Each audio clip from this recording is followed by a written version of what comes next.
दोस्तों नमस्कार। आज की इस वीडियो में हम देखेंगे बिहार बोर्ड क्लास 8 के संस्कृत का चैप्टर नंबर 3 का सॉल्यूशन, जिसका नाम है अस्माकं देशः। तो चलिए शुरू करते हैं। पहले मौखिक का प्रश्न देख लीजिए। अधोलिखितानां पदानां उच्चारणं कुरुत। यहाँ पर जो दिए गए हैं शब्द, इसको आपको उच्चारण कर लेना है एक बार, ठीक है। चलिए अब नंबर 2 में आते हैं। निम्नलिखितानां पदानां अर्थं वदत।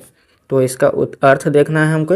तो अस्माकम का हो जाएगा हमारे, प्राचीन कालात मतलब कि प्राचीन काल से, समृद्धि मतलब कि उन्नति, वेदानाम यानी कि वेदों का, और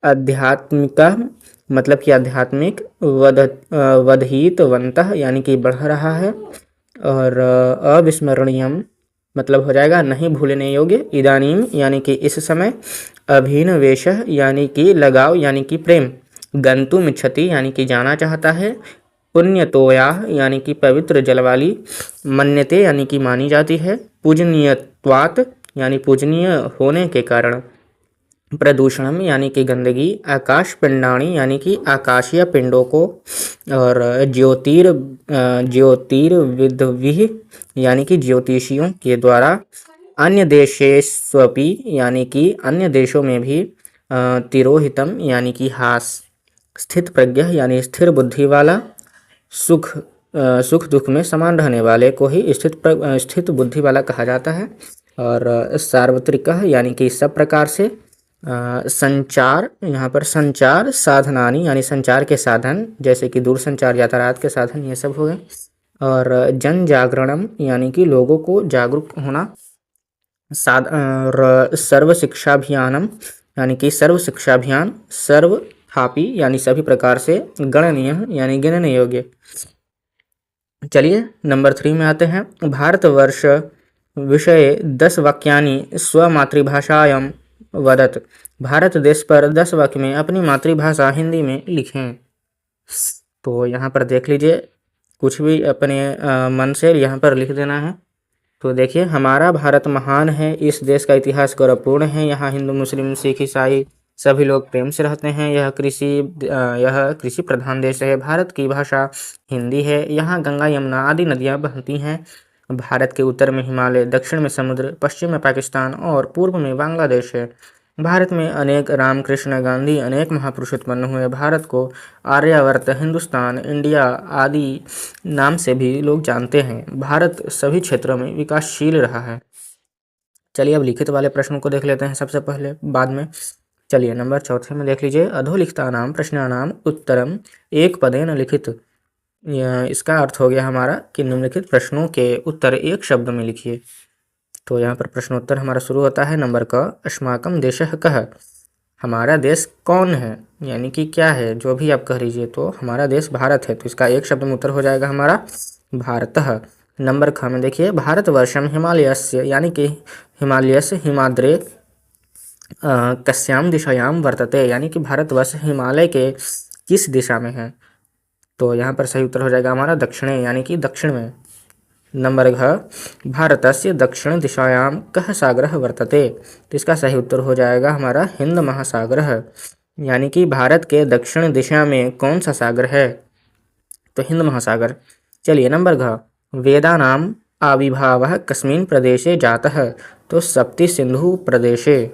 नंबर घ, शिल्पाधिकारम इति कस्याः भाषायाः महाकाव्यम। तो तमिल भाषायाः यानी कि तमिल भाषा में इसे लिखा गया होगा। चलिए नंबर 6 में देखते हैं। कस्मात् कारणात् प्रकृते प्रदूषणम पापम मन्यते स्म। इसका सही उत्तर हो जाएगा हमारा पूजनीयत्वात्। चलिए इसका अर्थ भी हम आपको ऊपर तो बता ही दिए हैं, ऊपर जा करके देख लीजिएगा एक बार पीछे वीडियो बैक करके। चलिए नंबर 6 में देखते हैं। आकाश पिंडानी कः अघियन्ते स्म। तो इसका उत्तर हो जाएगा ज्योतिर्विद्भिः। नंबर ज, गणित शास्त्रे शून्यस्य कल्पना केन कृता, यानी कि गणित शास्त्र में शून्य की कल्पना किन्होंने की, किसने की। तो यहाँ पर हो जाएगा सही उत्तर भारतेन, यानी कि भारत के द्वारा की गई। चलिए नंबर 5 में देखते हैं। मेलन कुरुत यानी कि मिलान करना है। तो यहाँ पर आप एक बार अच्छे से पढ़ करके मिलान कर लीजिएगा। यहाँ पर उत्तर आपका सारा का सारा दिया गया है, देख लीजिए। तो चलिए नंबर 6 में आते हैं, कोष्ठात् पदम चित्वा रिक्त स्थानानि पूरयत, यानी कि उचित शब्दों को जो खाली स्थान है उसमें भरना है, किससे, तो कोष्ठ से उठा करके, दोनों में से कोई एक शब्द। तो इसका भी उत्तर यहाँ पर आप देख लीजिए। नंबर क का उत्तर हो जाएगा हमारा उत्तर, नंबर ख का हो जाएगा दक्षिणस्य, नंबर ग का हो जाएगा मध्य, घ का हो जाएगा वैज्ञानिक, अंग का हो जाएगा सार्वत्रिकः। और 7 नंबर देख लीजिए, निम्नलिखितानां प्रश्नानाम् उत्तरं पूर्णवाक्येन लिखत। चलिए पूर्ण वाक्य में उत्तर लिखना है इन सब प्रश्नों का। तो नंबर क में देखिए, अस्माकं देशः किं कथ्यते, हमारे देश को क्या कहा जाता है, जिसका सही उत्तर हो जाएगा अस्माकं देशः भारतवर्षं कथ्यते, यानी हमारे देश भारतवर्ष को, यानी हमारे देश को भारतवर्ष कहा जाता है। नंबर ख में देखिए, वेदानाम आविर्भावः कस्मिन् प्रदेशे जातः, यानी कि वेदों का आविर्भाव यानी कि उत्पत्ति किस प्रदेश में हुआ होगा, यानी कि ऐसा माना जाता है, कहा जाता है। तो उत्तर हो जाएगा इसका वेदानाम आविर्भावः सप्त सिंधु प्रदेशे जातः, सप्त सिंधु के प्रदेश में हुआ। चलिए ग में देख लेते हैं, वेदेषु किम अद्भुतम आसीत्, तो इसका सही उत्तर हो जाएगा वेदेषु भौतिकम आध्यात्मिकम च चिंतनम अद्भुतम आसीत्।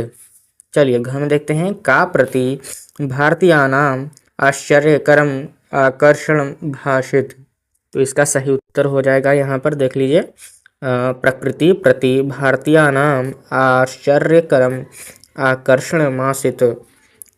चलिए आगे बढ़ते हैं, अंग नंबर देख लेते हैं, भारतवर्ष के विशालानि मंदिराणि निर्माणन्ति सम, तो इसका सही उत्तर हो जाएगा वस्तुशिल्पिनः विशालानि मंदिराणि निर्माणन्ति स्म।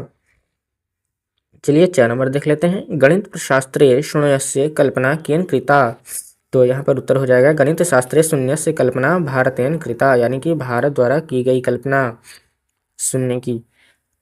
चलिए 8वें नंबर में आते हैं, निम्नलिखितानां पदानां बहुवचनम लिखत, निम्नलिखित पदों के बहुवचन लिखिए। तो यहाँ पर देख लीजिए सारे का बहुवचन दिया गया है, देख लीजिएगा अच्छे से। आगे बढ़ते हैं हम, प्रश्न संख्या 9 में, संस्कृते अनुवादम कुरुत, संस्कृत में अनुवाद करिए। तो यहाँ पर नंबर क में देख लेते हैं, हमारा देश भारतवर्ष कहा जाता है, हमारे देश को भारतवर्ष कहा जाता है, तो इसका सही हो जाएगा हमारा अनुवाद क्या, अस्माकं देशः भारतवर्षं कथ्यते। नंबर ख, यहीं सप्त सिंधु क्षेत्र में वेदों की उत्पत्ति हुई, तो इसका सही उत्तर हो जाएगा क्या हमारा, अत्रैव सप्त सिंधु क्षेत्रे वेदानाम उत्पत्तिः अभवत्। नंबर ग, दक्षिण के निवासी प्रायः बद्री के केदारनाथ की यात्रा करते हैं, तो इसका हो जाएगा अनुवाद क्या, दक्षिणस्य निवासिनः प्रायः बद्री केदारनाथस्य यात्रां कुर्वन्ति। अब नंबर घ देख लीजिए, उत्तर के निवासी रामेश्वर और कन्याकुमारी की यात्रा पर जाना चाहते हैं, इसका उत्तर सही हो जाएगा हमारा क्या, उत्तरस्य निवासिनः रामेश्वरम कन्याकुमारी च यात्रायां गन्तुम् इच्छन्ति। नंबर घ देख लीजिए, इस देश के पर्वत पवित्र कहे जाते हैं, तो इसका सही उत्तर हो जाएगा, यानी कि अनुवाद हो जाएगा क्या, अस्य देशस्य पर्वताः पवित्राः कथ्यन्ते। च में देख लीजिए, इस देश में वृक्ष पूजे जाते हैं, इसका उत्तर हो जाएगा अस्मिन् देशे वृक्षाः पूज्यन्ते। चलिए नंबर 10 का देख लेते हैं, पदानि योजित्वा लिखत, तो यहाँ पर आप एक बार देख लीजिएगा, यहाँ पर सही उत्तर यहाँ पर सारा का सारा दिया हुआ है। चलिए 11 नंबर में देख लीजिए, भिन्न प्राकृतिकम चिनुत, यानी कि भिन्न प्रकृति वाले शब्दों को यहाँ पर से चुनना है, तो यहाँ पर सारा का उत्तर देख लीजिए,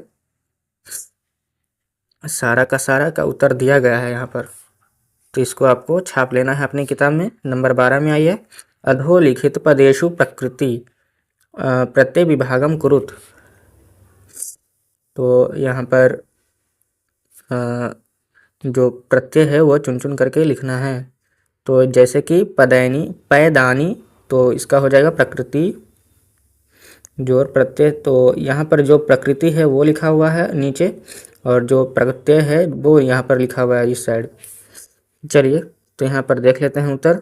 नंबर का, पठितुम देख लीजिए यहाँ पर शायद लगता है गलत गलत सब टाइप, नहीं नहीं नहीं दोस्तों, यहाँ पर देखिए सही है। पठितुम में पर्वताह जोड़ तुमुन, यहाँ की तुमुन प्रत्यय है।